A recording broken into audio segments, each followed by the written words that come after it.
So let's read the questions. The question says match the columns and choose the appropriate option. And here we are having two columns, column 1 and column 2.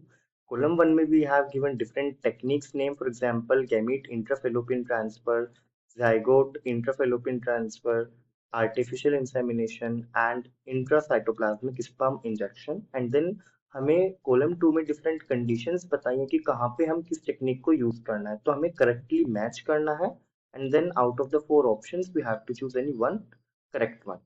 So let's write the key concept. यहाँ पे जो हमारा key concept होगा that will be ART, that is assisted reproductive technologies. So ये ऐसी technologies होती हैं that helps the infertile couple to have a baby.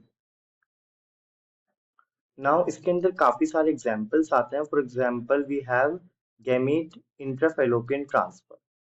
ये टेक्निक सबसे पहले कहाँ पे यूज होती है? ये वहां पे यूज होती है जहाँ पे जो फीमेल है can not produce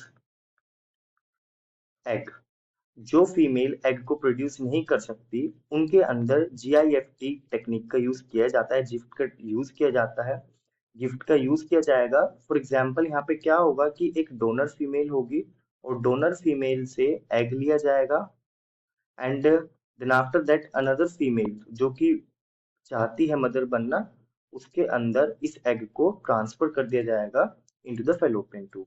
so donor female यहाँ पे एग प्रोवाइड करेगी एंड देन जो अनदर फीमेल है who is willing to have to want to be a mother, उसके अंदर एग ट्रांसफर कर दिया जाता है. देन आफ्टर दैट अगर हम सेकंड टेक्निक की बात करें so that is our artificial insemination. ये आर्टिफिशियल इंसेमिनेशन यूज किया जाता है फॉर द मेल्स. अब आर्टिफिशियल इंसेमिनेशन यूज कहाँ पे किया जाएगा? जहाँ पे जो मेन है उनके अंदर स्पर्म काउंट लो है. If the sperm count is low then what will happen कि डायरेक्टली स्पर्म कलेक्ट करके फीमेल बॉडी के अंदर इंजेक्ट कर दिया जाता है. That is known as your artificial insemination. If the partner male partner is also not able to produce the sperms, तो वहाँ पे एक हेल्दी डोनर को भी हम यूज कर सकते हैं आर्टिफिशियल इंसेमिनेशन में. Then after that, another technique we have ZIFT, that is zygote intrafallopian transfer. यहाँ पे हम टेस्ट ट्यूब बेबी का कंसेप्ट पढ़ते हैं. यहाँ पे टेस्ट ट्यूब बेबी में हम क्या पढ़ते हैं कि एग लिया जाता है फ्रॉम फीमेल एंड जो स्पर्म लिया जाता है फ्रॉम द मेल एंड दोनों को कंबाइन किया जाता है इन द लेबोरेटरी लैब्स के अंदर and then after that zygote will form under the stimulated conditions. And ये जो जाइगोट होता है फिर ट्रांसफर कर दिया जाता है into the fallopian tube of the mother. fallopian tube में ट्रांसफर कर दिया जाएगा. As that's why the name zygote intrafallopian transport. That means हमने जाइगोट को प्रोड्यूस किया लेबोरेटरी के अंदर एंड देन हमने उसको फेलोपियन ट्यूब के अंदर ट्रांसफर करा दिया. देन जो हमारा एक और technique we have that is intracytoplasmic sperm injection. So intracytoplasmic sperm injection जो होती है इसमें हम क्या काम करते हैं, जो हमारा स्पर्म होता है उसको डायरेक्टली इंजेक्ट करते हैं हम